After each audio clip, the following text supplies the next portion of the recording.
147 CRPF এর সচেতনতা পদযাত্রায় ভাগায়। স্বাধীনতা দিবসে প্রাককালে Bhagabazar MA Laskar senior secondary স্কুলের ছাত্রছাত্রীদের নিয়ে সচেতনতা র্যালির আয়োজন করেন আসাম মিজোরাম সীমান্তে নিয়োজিত সিআরপিএফ 147 ব্যাটালিয়নের জওয়ানরা। এদিন Bhaga Rajghat MA Laskar senior secondary স্কুলের ছাত্রছাত্রীদের নিয়ে র্যালি শুরু হয়ে 306 নম্বর শিলচর আইজল জাতীয় সড়ক ধরে ভাগাবাজার পর্যন্ত পরিক্রমা করে আবার স্কুলে ফিরে শেষ হয়। সিআরপিএফ বাহিনী ও ছাত্রছাত্রীদের এমন মনোরম পদযাত্রা দেখে অনেক সাধারণ পথচারীকেও অংশগ্রহণ করতে দেখা যায়। পদযাত্রার শেষে বক্তব্য রাখতে গিয়ে CRPF 147 ব্যাটালিয়নের assistant commandant Ravi Shankar তিনি বলেন, দেশের ৭৯তম স্বাধীনতা দিবসে দেশের সকল নাগরিক ছাত্রছাত্রী সহ সবাই অংশগ্রহণ করবেন। এরই পরিপ্রেক্ষিতে এই পদযাত্রা বের করা হয়। বক্তব্য রাখেন স্কুলের অধ্যক্ষ বিষ্ণুরঞ্জন ধর। তিনি বলেন, দেশ স্বাধীনতায় অনেক বীর শহীদ হয়েছেন, তাদের স্মরণ করা আমাদের কর্তব্য। স্বাধীনতা দিবসে যাতে সকলেই অংশগ্রহণ করেন, তাই এই সচেতনতা র্যালি।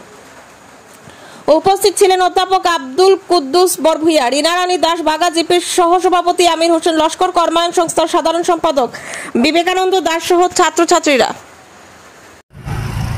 কবিতার প্রথম একটা লাইন আছে, সেই লাইনটা হলো, এই ভারতের মহামানবের সাগর তীরে। একটা কবিতার শব্দ আছে, ভারতের মহামানবের সাগর তীরে, হেমুর চিত্ত পুণ্য চিত্ত জাগরে তীরে, এই ভারতের মহামানবের সাগর তীরে।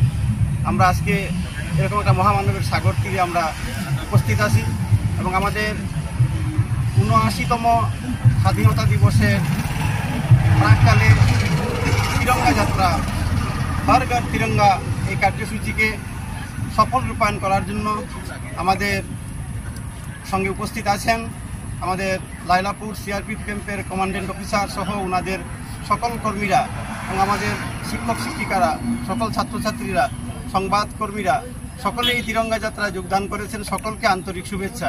ভারতবর্ষের স্বাধীনতা সংগ্রামে এই তিরঙ্গা পতাকার গরিমাকে অটুট রাখার জন্য যারা আত্মদান করলেন, আত্মত্যাগ করলেন, তাদের আত্মত্যাগ, আত্মবলিদানকে আমরা শ্রদ্ধার সঙ্গে আজকে এই পথ চলায় স্মরণ করছি। তাদের প্রতি আমার, শহীদদের প্রতি আমার, আত্মত্যাগ যারা করলেন, বলিদান দিলেন, তাদের প্রতি আমার তরফ থেকে, আমার স্কুলের তরফ থেকে, আমার সকল শিক্ষক শিক্ষিকা ছাত্রছাত্রী সকলের তরফ থেকে, আমার অন্তরের অন্তঃস্থল থেকে তাদের প্রতি আমার শ্রদ্ধা প্রণাম রইল। কারণ তারা যে আদর্শ দেখিয়েছেন আমাদের, এই ভারত মাতার পতাকা হাতে নিয়ে তারা যে দেশ ও মাতৃকাকে স্বাধীনতা এনে দিলেন, তার যে আদর্শ, তার ত্যাগ আমরা যেন ধরে রাখতে পারি।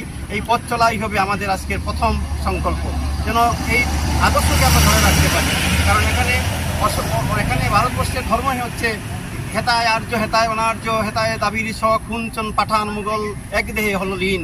এই যে মহামানবের মিলনক্ষেত্র ভারতভূমি, এই ভারতভূমির জন্য আমরা যেন তাকে বজায় রাখতে পারি এবং আমরা একতা, সহযোগিতা, সহমর্মিতা, স্বদেশপ্রেম আমাদের মধ্যে অটুট থাকে। আমরা দেশকে সর্বপ্রথম আগে দেখে তিরঙ্গা পতাকার সামনে দাঁড়িয়ে ভারত মাতাকে প্রণাম জানিয়ে, এখানে যারা সেনাকর্মীরা রয়েছেন, সিআরপিএফের সেনাকর্মী, তাদের সকলকে আমার অন্তরে শ্রদ্ধাঞ্জলি জানাচ্ছি।